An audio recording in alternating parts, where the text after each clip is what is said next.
This video will be about dealing with the bad halos that the fast optics of the Celestron Origin can create.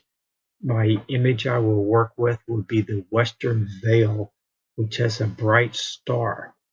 I'm starting with the TIFF image right out of the Origin, and as you see, you don't really see anything except for the stars before a stretch. So I'm going to have this loaded into Serial, and we will now look at it.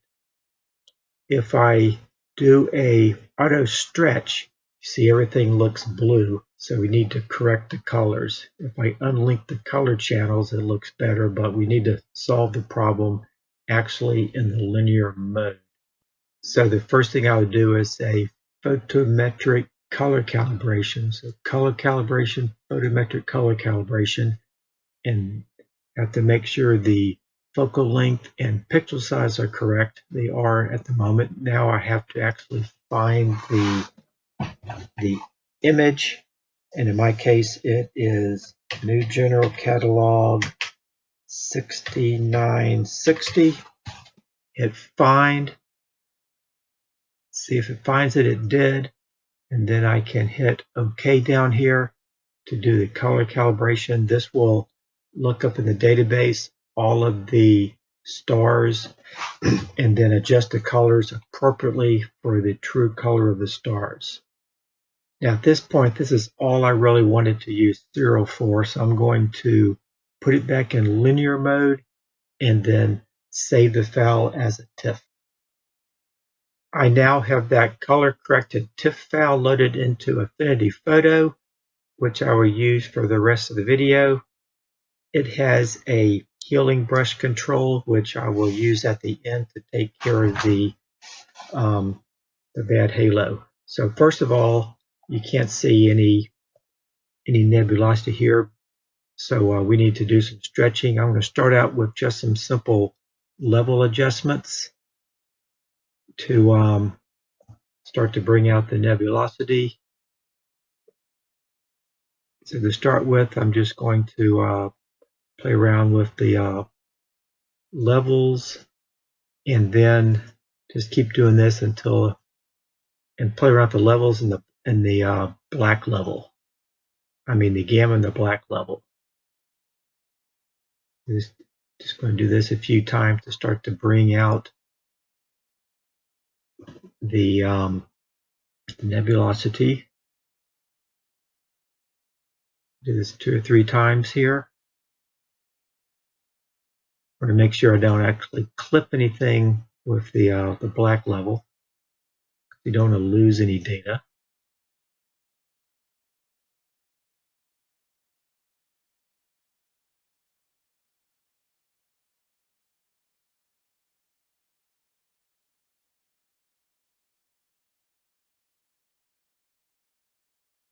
Maybe one more time. And you see here, it's you can already start to see the halo start to take effect. Okay, at this point, I'm going to go ahead and separate the stars from the background. To do that, I'm going to rename this layer here and make a copy of it. And I'm going to call this Starless. And then we're going to work on this layer to actually remove the stars. So I have a plugin attached to this called RC Astro Star Exterminator. And I'm going to try to use the large tile overlap and let this run. It takes a while, so I'll pause the video while it runs. Here is the Starless Image. Now to get the stars only image, what I do is I'm going to change this comparison to the difference between the two images. And then I'm going to temporarily flatten the whole image just to get one. I want to call this Stars. Then I'm going to copy this to the clipboard and then go back in my history to the blend mode to get back to where I was before and paste that back in. So now I have the star and the starless. And I'm going to change my mode up here to screen where I show this one and the one below it at the same time. Now, depending on which one I select, I can just edit either the star or the starless one and then show them both together later on. So for the starless image, one kind of quick and dirty trick is to go up to the tone mapping persona and load that into here and let it load in. It will come up with these automatic settings that basically stressed it way too much, so we can turn this back down to however we want and play around with the local contrast. And by playing with these two sliders, we can get it kind of the way we want it. But as you notice, the more we stretch it, the more these halos start to become a problem. So we're just going to stretch it like so. So I'm going to apply this. Now we can continue to edit this, maybe with curves.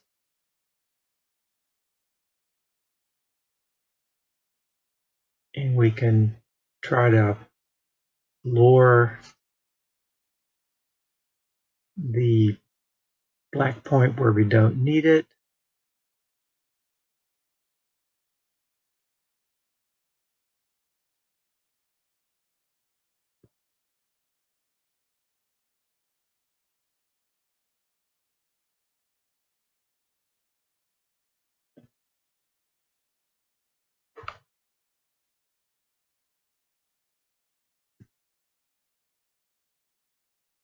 We can try to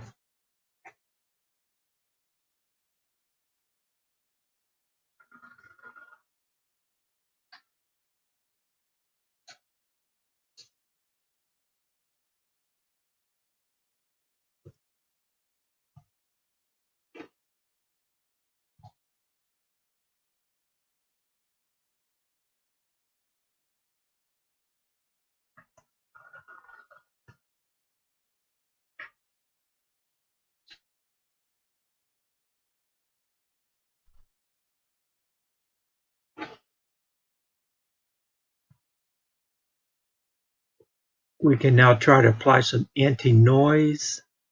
I have another plugin here, Topaz Labs. We can use this to try to clean up some of this noise that's in the image. Here's Topaz Lab. What I typically do is just keep the default on and play around with these different models.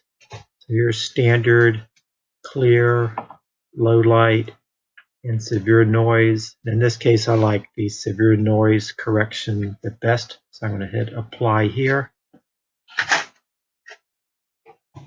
And a couple other things that you can do is to crank up the vibrance and saturation a bit. And now I want to work on the halo problem. So we're just going to kind of zoom in on the center part of the image here and see what we can do. The tool I'll be using is on the left here. There's a healing brush tool. So I'm going to click that. And notice these controls, the width.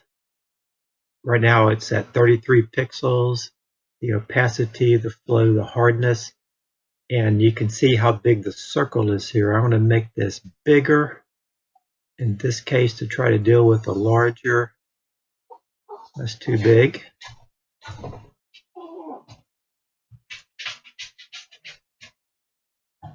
At least in Affinity Photo, if you hold the alternate key down, you see this little plus symbol. And what this does, it samples the image at that location, and then wherever the healing brush is positioned, it does a subtraction of the background of where the brush is versus what is in that back location.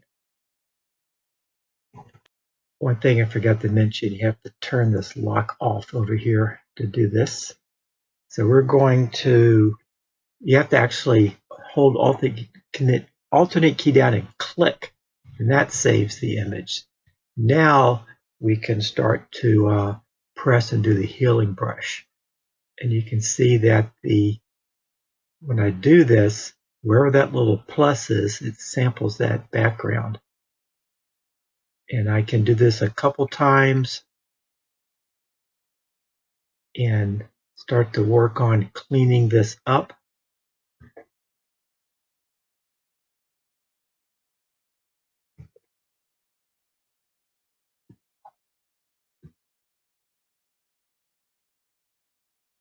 So this kind of starts to clean up that background. Of course, this does change the data. And so you kind of have to be careful with this, that you use it very carefully where you're not actually or removing or adding any data that really shouldn't be there. But we did manage to get rid of that outer halo. Now we can start working on the inner halo. And for this, I will make the circle a little smaller, but still do the same property. The sample there, and then we'll see if we can remove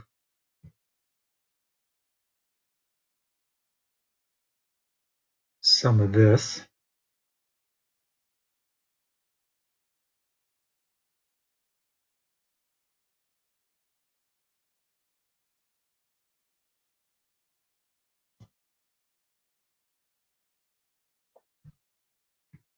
It's not perfect, but it does get rid of a lot of this halo stuff. So anyway, let's compare this to when we add back in the stars. So it's not great, but it did help with that. And we could go in the stars and maybe enhance that actual star right in the middle. Maybe that should be more white right in the middle. And add a little bit of white right here. And you see here it's not perfect, but it is better than it was with a little bit better technique. And with me not trying to actually make a video of it, I could probably do a better job. And this was a version I did about a month ago when I wasn't trying to make a video at the same time, which I probably did a little bit better. But you can see here that the halo is faintly still present, but greatly reduced from the original.